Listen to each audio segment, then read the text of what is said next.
So hello friends, कैसे हैं आप लोग? I hope you all are fine. Law के अंदर सबसे ज्यादा दिक्कत क्या आती है बच्चों को कि भैया कमर्शियल लॉ करें, बिजनेस लॉ करें, या फिर हम अपना कंपनी लॉ करें, या एथिक्स वाले पार्ट पे ध्यान दें। मतलब इन चारों में से हम किसको पहले करें, किसको बाद में करें, किसको छोड़ें, किसको करें, क्या इंपॉर्टेंट है, क्या इंपॉर्टेंट नहीं है। ये सारे ऐसे क्वेश्चन हैं जो बच्चों के दिमाग में रहते हैं। तो देखो, आपके लिए मैंने ना ये चीजें कैटेगरी वाइज कर दिया है, और आप अगर बहुत ध्यान से देखोगे ना तो आपके पास एक्ट इतने सारे नहीं है। अगर नंबर की वेटेज से देखोगे तो जो एग्जाम में पूछे जाते हैं वो बहुत कम एक्ट हैं। अब आपके सिलेबस के अंदर बहुत सारे एक्ट हैं, वो आपको सारे के सारे मतलब बहुत ज्यादा फोकस के साथ करने की जरूरत नहीं है। आपको कुछ एक्ट है जो आप छोड़ सकते हो इन द सेंस कि आप उसके बेसिक्स पढ़ सकते हो, एमसीक्यू वगैरह जो ऑब्जेक्टिव टाइप है सिर्फ उतना पढ़ सकते हो, और बाकी को आप अपने लाइक अगर टाइम नहीं है तो आप उसको एज ऑफ नाउ अभी स्किप भी कर सकते हो। ठीक है, तो ये वीडियो थोड़ा सा इंपॉर्टेंट रहने वाला है। इसके बाद में आपको अभी एक वीडियो आपको लॉ को याद कैसे करना है इसके लिए मैं अलग से दूंगा। अभी आज के में फिलहाल आपके सिलेबस को आपको कैसे कवर करना है इसके लिए थोड़ा देखते हैं। ठीक है, चलो फिलहाल आज की वीडियो को शुरू करते हैं। सबसे पहले हमारे एक चीज हमें ध्यान देनी है कि हमारे तीन है, बेसिकली देखें तो चार हैं। आपका एक कमर्शियल लॉ है, एक आपका बिजनेस लॉ है, और एक आपका कंपनी लॉ, और एक एथिक्स भी आता है। तो हमको वेटेज के हिसाब से उसको इंपॉर्टेंस देनी है। ठीक है, तो मैंने तीन कैटेगरी में बांट दिया है अब पूरे सिलेबस को, category A, category B and category C. Category A आपका वो होगा जो आपका बहुत इंपॉर्टेंट है और वो आपको करना ही करना है, आपको छोड़ना नहीं है। ठीक है, नाउ आते हैं सेक्शन नंबर ए के ऊपर, कमर्शियल लॉ। सबसे पहले इंडियन कॉन्ट्रैक्ट एक्ट उठाना है। अब आप बोलोगे भैया सबसे पहले आपने ये क्यों करवाया? रीजन ये है कि आप ये ऑलरेडी पढ़ भी चुके हो, आपको पता होता है इसके बारे में, और ये वो है जो कि फैकल्टीज भी शुरुआत में करा देती हैं। तो एक ये बच्चे के दिमाग में होता है, तो यहाँ से क्या होगा, लॉ के अंदर थोड़ा सा इंटरेस्ट आ जाएगा आपका। अगर आप पहले टफ उठा लोगे चीजें तो आपको थोड़ा इंटरेस्ट लूज हो जाएगा, क्योंकि थ्योरी है। तो थ्योरी के अंदर थोड़ा सा आपको फोकस के साथ और थोड़ा सा मन लगा के पढ़ना होता है। ठीक है, नेक्स्ट आते हैं आपका इसके बाद सेल्स ऑफ गुड एक्ट 1930। देखो, ये दोनों मिला के आपको 25 मार्क्स के होते हैं। मैंने आपको नंबर भी साथ साथ इसलिए शो करें जिससे आपको उसकी अहमियत पता चले। ये चैप्टर्स इतने के लिए तो आने ही आने हैं, मतलब मिनिमम इतने मार्क्स के आएंगे आएंगे पेपर में। जिन्होंने एग्जाम दे रखे हैं ऑलरेडी उनको पता होगा कि इन चैप्टर्स की वेटेज इतनी है एग्जाम के अंदर। Objective, direct question, indirect question, कुल मिला के ये इतने के तो आएंगे आएंगे, और ऐसे ज्यादा भी हो सकता है। इंडियन कॉन्ट्रैक्ट अगर आपको इससे भी ज्यादा मार्क्स के लिए देखने को मिल जाता है तो ये थोड़ा उसके ऊपर है। नेक्स्ट आते हैं negotiable instrument. Negotiable instrument act भी आपका इंपॉर्टेंट है, आपका 5 मार्क्स के लिए आता है, इतना ज्यादा मार्क्स के लिए तो नहीं आता, बट ये आता जरूर है। नेगोशिएबल आपका आएगा ही आएगा, तो आपको इसको भी थोड़ा सा अच्छे से करना है। करना किस तरह से, कवर कैसे करना है सिलेबस को, वो अभी मैं इसी वीडियो में बता दूंगा। तो अभी फिलहाल पहले आप देखो चैप्टर कौन से इंपॉर्टेंट है। ठीक है, सेक्शन सी जो आपका कॉर्पोरेट लॉ है, उसमें से कैटेगरी ए में कौन कौन से आइटम्स आते हैं? उसमें आता है आपका एक कंपनीज एक्ट पूरा का पूरा, एक्सेप्ट डायरेक्टर्स। ठीक है, 15 मार्क्स के लिए आपको पूछा ही जाएगा, ये 100% श्योर है आपका आएगा ही आएगा। अब आप बोलोगे भैया कंपनी लॉ तो बहुत बड़ा है। कंपनी लॉ इतना बड़ा नहीं है, आपको लगता है कंपनीज एक्ट इतना बड़ा है, क्योंकि कंपनीज एक्ट में शुरुआती कुछ बेसिक चैप्टर्स हैं, इनकॉर्पोरेशन और आपका प्रोस्पेक्टस, जनरल मीटिंग के थोड़ा सा मैं कहूंगा बड़ा चैप्टर है, बट इतना टफ नहीं है, आपको बहुत इजीली समझ आ जाएंगी चीजें। अगर टफ होता तो देखो मैं खुद ही बोल देता ये टफ है, इसको बाद में करना। टफ ऐसा नहीं है, डायरेक्टर वाला पोर्शन थोड़ा सा मतलब वो कहोगे कि आप क्रैमिंग वाला है, उसमें क्रैमिंग ज्यादा करनी पड़ती है। इस कंपनीज एक्ट आपका पूरा का पूरा इंपॉर्टेंट है। सबसे पहले आपको डायरेक्टर वाले पार्ट को छोड़कर करना है, वो 15 मार्क्स के लिए आएगा, और डायरेक्टर अलग से 15 मार्क्स के लिए आता है। तो आपका डायरेक्टर्स उतना ही ज्यादा इंपॉर्टेंट है, मतलब डायरेक्टर्स है छोटा सा बट वो 15 मार्क्स तक के लिए पूछ लिया जाता है, तो थोड़ा सा उसको अहमियत भी उसी के अकॉर्डिंगली देना। तो मैंने इसके लिए आपको बाइफर्केशन करके दिखाया है कि आपको एटलीस्ट एग्जैक्ट समझ आए कि कितने मार्क्स तक के लिए अलग अलग इसकी वेटेज है। ठीक है, अदरवाइज मैं पूरा कंपनी से 30 मार्क्स के लिए लिख देता तो थोड़ा सा लगता है कि समझ नहीं आया कि भैया कहाँ से क्या प्रिपेयर करना है। ठीक है, तो डायरेक्टर आपका अलग से 15 मार्क्स के लिए आता है, उसको कैटेगरी ए में ही करके खत्म कर देना। देन आते हैं आपका एथिक्स के ऊपर। एथिक्स आपका 10 मार्क्स के लिए आता है, तो आपको थोड़ा सा करना है। बिजनेस एथिक्स आपका फुल 10 मार्क्स के लिए आता है, और यह आप अगर पूरा कैटेगरी कर लोगे तो आपका टोटल बनता है आपका 70 मार्क्स। अब आप बोलोगे भैया बस 30 मार्क्स का पेपर है, अब जो बाकी बचा हुआ है, आपका एग्जाम आपको पता होगा 132 के लिए आता है, तो आपका 132 मार्क्स में से 70 मार्क्स का ये हो गया।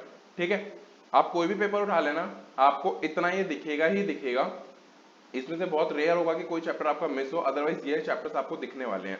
और आप देख लो कितने ही है, छोटे से वो हैं, और आपका कितना मार्क्स कवर कर रहे हैं। तो लॉ को आप बहुत अगर मतलब दिमाग लगा के पढ़ोगे तो आपको समझ आएगा कि चीजें देख के मत घबराओ कि वो इतना सारा है, चीजें डेफिनेटली बहुत सारी हैं, बट उसको सिस्टमेटिक वे में करो कि हाँ पहले मैं ज्यादा मार्क्स का कवर कर देता हूँ, इनकेस अगर मेरे पास टाइम कम बचता है तो मैं इसको छोड़ दूंगा। तो ये चीज आपको देखनी है, ठीक है। उसके बाद आते हैं आपका नेक्स्ट कैटेगरी नंबर बी के ऊपर। अब कैटेगरी बी के अंदर वो चैप्टर्स आते हैं जो आपके इंपॉर्टेंट तो हैं बट इतने इंपॉर्टेंट नहीं है, बट इनको हम छोड़ भी नहीं सकते हैं, ठीक है। तो कैटेगरी में सबसे पहले आपका कमर्शियल लॉ के अंदर ही बाकी के बच्चों को आ गया पार्टनरशिप एक्ट एंड आपका सेक्शन बी में इंडस्ट्रियल लॉ। अब इंडस्ट्रियल लॉ को मैंने सेक्शन ए में क्यों नहीं रखा? इंडस्ट्रियल लॉ को मैंने सेक्शन ए में इसलिए नहीं रखा क्योंकि इंडस्ट्रियल लॉ में आपका बहुत सारे एक्ट आ जाते हैं, बहुत सारे, और बच्चे को सबसे ज्यादा प्रॉब्लम इसी वाले एक्ट में होती है। तो इसमें आपको सारे एक्ट नहीं करने हैं अभी कैटेगरी बी के अंदर। कैटेगरी बी में मैं कुछ ही एक्ट आपको बताऊंगा जो आपको ध्यान से करने हैं, ठीक है। सबसे पहले फैक्ट्रीज एक्ट करना है, उसके बाद आपको पेमेंट ऑफ ग्रेच्युटी एक्ट करना है, पेमेंट ऑफ बोनस एक्ट करना है and minimum wages act and payment of wages act. आप अगर इन सब का टोटल देखोगे तो ये आपके 15 मार्क्स तक के लिए आते हैं। अब आप बोलोगे भैया इतने सारे एक्ट और सिर्फ 15 मार्क्स, तो देखो इंडस्ट्रियल लॉ है ही ऐसा, आपको करना बहुत कुछ पड़ता है और आता बहुत कम मार्क्स के लिए, इसलिए मैंने बोला सबसे पहले आप कैटेगरी ए करो, 70 मार्क्स स्कोर हो जाएंगे। फिर कैटेगरी बी में आके कमर्शियल लॉ का अपना पार्टनरशिप कर लो जिसमें आपके 5 मार्क्स कवर हो जाते हैं, 75 मार्क्स हो गए। उसके बाद में 15 मार्क्स कर लो। उसके बाद जो कैटेगरी सी में बचा हुआ है उसको फिर आप देख सकते हो, आपके पास टाइम है या क्या है, मतलब वो अपने अकॉर्डिंगली आपको देखना पड़ेगा। तो वो आप अपने अकॉर्डिंगली देख के एंड देन अकॉर्डिंगली आप चीजें मैनेज कर सकते हो। तो अब आपको ये चीज समझ आ गई। नेक्स्ट आते हैं कैटेगरी नंबर सी के ऊपर। ये आपका टोटल आपका कितना हो गया? 20 marks. Section A 70 marks, section B आपका हो गया 20 मार्क्स, मतलब कि कैटेगरी बी, सॉरी। अब आते हैं कैटेगरी नंबर सी के ऊपर। उसमें आप खुद भी देखोगे तो आपको समझ आ जाएगा कि इसको कैटेगरी सी में मैंने क्यों रख रखा है। जैसे कमर्शियल लॉ में आपका लिमिटेड लायबिलिटी पार्टनरशिप, या आपका एमसीक्यू वगैरह में पूछा जाता है बट इतना नहीं पूछा जाता है। एंड इंडस्ट्रियल लॉ में आपका हो गया ईपीएफ वाला हो गया, एंड स्टेट इंश्योरेंस हो गया, पेंशन फंड वाला हो गया, और अगर कोई टॉपिक रह गया है तो बाकी और कोई ऐसे सच रहा नहीं है, इनकेस अगर रह गया है तो वो टॉपिक आप यहाँ पे कर लेना, ठीक है। कैटेगरी सी को बिल्कुल नहीं छोड़ना है, मतलब कि ऐसा नहीं है कि बिल्कुल ही नहीं करना, उसके सिर्फ एमसीक्यू वगैरह और बेसिक चीजें एटलीस्ट आप गो थ्रू कर लेना, और टाइम है तो देखो पूरा करना, ठीक है। मैं कभी ये नहीं कहता सिलेबस छोड़ो, टाइम है तो पूरा करो, टाइम नहीं है तो उस केस में हमें थोड़ा सोचना पड़ता है। देखो छूटेगा तो है कुछ ना कुछ, अगर हमारे पास टाइम नहीं है तो क्या छोड़े, मतलब छोड़े भी तो बहुत प्लान वे में छोड़ें कि अगर मतलब हम रिस्क ले ही रहे हैं तो प्लान वे में लेना। अगर हम कैलकुलेटेड रिस्क नहीं लेंगे तो फिर हमारे को उसका नुकसान ज्यादा होगा आगे। तो कभी भी रिस्क लो, कैलकुलेट कर लो कि हाँ भाई मैं अगर छोड़ रहा हूँ तो ऐसे चैप्टर छोड़ रहा हूँ कि जो अभी तक पूछता नहीं है इंस्टीट्यूट। हाँ अगर किस्मत खराब हुई तो देखो फिर कुछ भी हो सकता है, इंस्टीट्यूट का बस चले तो पूरा पेपर भी यहाँ से बना दे, तो उसमें कोई क्या ही कर सकता है। बट जो अभी तक ट्रेंड देखा गया है उसके अकॉर्डिंगली आपको वो 2 सेक्शन बहुत अच्छे से करने हैं। अब आते हैं क्वेश्चन के ऊपर कि भैया ये होंगे कैसे, क्योंकि ये देखा जाए तो अगर हम मॉड्यूल खोल लें तो उसमें तो हमें समझ ही नहीं आता क्या इंपॉर्टेंट है क्या नहीं है। अब इन चैप्टर्स में भी तो कुछ ना कुछ इंपॉर्टेंट होगा। उसके लिए देखो मैंने आपको पहले ही बोल रखा है, और थ्योरी के लिए मैं हमेशा ये बोलता हूँ, सबसे पहले आप पास्ट ईयर के क्वेश्चंस उठाओ। सबसे पहले फॉर एग्जांपल आप इंडियन कॉन्ट्रैक्ट एक्ट कर रहे हो, ठीक है, एक तो आपने अपने कोचिंग से साथ में कर लिया होगा जिसमें आपको एक बार पूरे चैप्टर का गो थ्रू हो गया होगा। फिर भी आप चाहें तो एक बार चैप्टर को गो थ्रू कर लो, रीड कर लो, एंड देन सबसे पहले पास्ट ईयर के क्वेश्चंस उठाओ। जो भी पास्ट ईयर में पूछ रखे जिस तरह के क्वेश्चन बने उसके आंसर्स फ्रेम करना शुरू करो। क्योंकि हम लोगों की सबसे बड़ी प्रॉब्लम लॉ में ये है कि हम लॉ को एज अ लाइक पैराग्राफ्स पढ़ के जाते हैं और हमारे को एग्जाम में पॉइंट्स में आंसर लिखना होता है और हमें समझ नहीं आता इसको करें क्या, क्योंकि फिर हमारा दिमाग वहां पे आंसर फ्रेम नहीं कर पाता और फिर हम जो वहां लैंग्वेज लिख के आते हैं उस पर एग्जामिनर मार्क्स नहीं देता है। तो ये खैर अपने आप में बहुत बड़ा टॉपिक है, तो इसको मैं अलग वीडियो में कवर करूंगा कि लॉ को याद कैसे करना है प्रॉपर वे में। बट अभी के लिए मैं आपको बता रहा हूं, अभी के लिए आपको क्या करना है, अपना स्कैनर लो, स्कैनर में अपना क्वेश्चंस देखो, उसके आंसर्स पढ़ो, एंड देन आपको समझ आ जाएगा हाँ इसका आंसर लिखना कैसे है। स्कैनर के ऑल्टरनेटिवली आप क्या कर सकते हो, इंस्टीट्यूट की साइट पे जाओ, वहां से एग्जामिनेशन पेपर्स को डाउनलोड करो एंड देन वहां से रीड कर लो। स्कैनर और पास्ट ईयर दोनों एक जैसी चीजें हैं, मतलब दोनों में कोई डिफरेंस नहीं है। सिर्फ एक माइनर सा डिफरेंस ये है, स्कैनर में आपको हर चैप्टर के क्वेश्चंस एक जगह पे अरेंज करके दे रखे होते हैं और पास्ट ईयर्स में वो सब मिक्सअप होगा, लाइक पेपर होता है जैसे वो, तो पेपर का वो मिक्सअप होगा, बस इतना ही डिफरेंस है। जो इसके पास स्कैनर नहीं है तो घबराओ मत कि मेरे पास ये नहीं है वो नहीं है, आप पास्ट ईयर के पेपर भी उठा के खोल सकते हो, ठीक है। आप एक एक पेपर खोलते जाओ, उसको देखते जाओ, आप जैसे इंडियन कॉन्ट्रैक्ट कर रहे हो क्वेश्चन देखते जाओ, अच्छा इंडियन कॉन्ट्रैक्ट का ये है वो करते जाओ और उसको टिक करते जाओ, ठीक है। टिक कैसे करोगे, आपका पीडीएफ वर्जन होगा तो आप उसमें पीडीएफ में एडिट कर सकते हो, लाइक उसमें टिक कर सकते हो हाथ से कि हाँ ये मैंने कर लिया, ये कर लिया, कर लिया। उससे क्या होगा, जब आप नेक्स्ट टाइम दूसरा चैप्टर करोगे तो आपको पता होगा ये टिक वाले क्वेश्चन ऑलरेडी किसी और चैप्टर के हैं, तो उसको देखोगे नहीं, मतलब उसका टाइम वेस्ट कम होगा उस पर।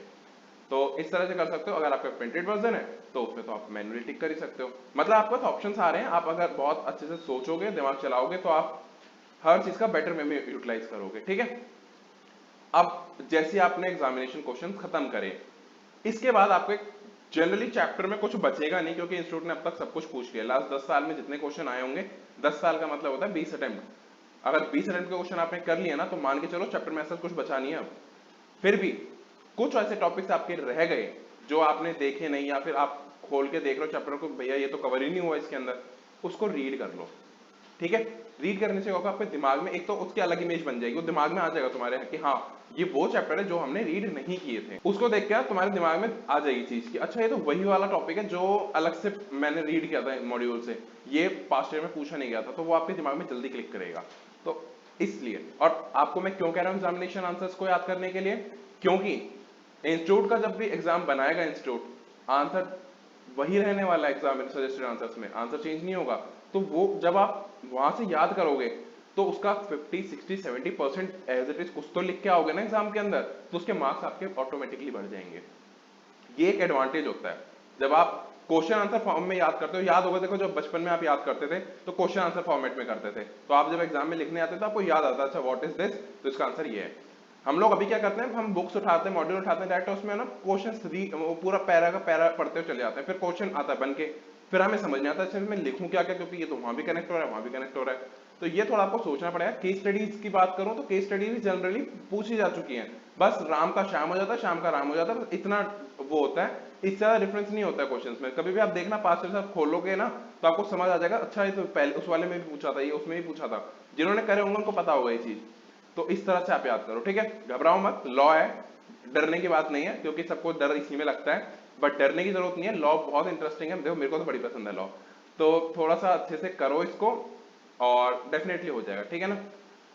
रटना नहीं है, समझना है चीजों को, समझोगे तो बहुत अच्छे से चीजें कर जाओगे, रटोगे तो आप ब्लंडर करोगे अपने साथ ही। क्यों? क्योंकि रटने वाली चीज आपको बाद में, फॉर एग्जाम्पल कोई अगर एमसीक्यू बन गया, कुछ भी बन गया, तो वो आप बता नहीं पाओगे। तो चीजों को समझो, ठीक है।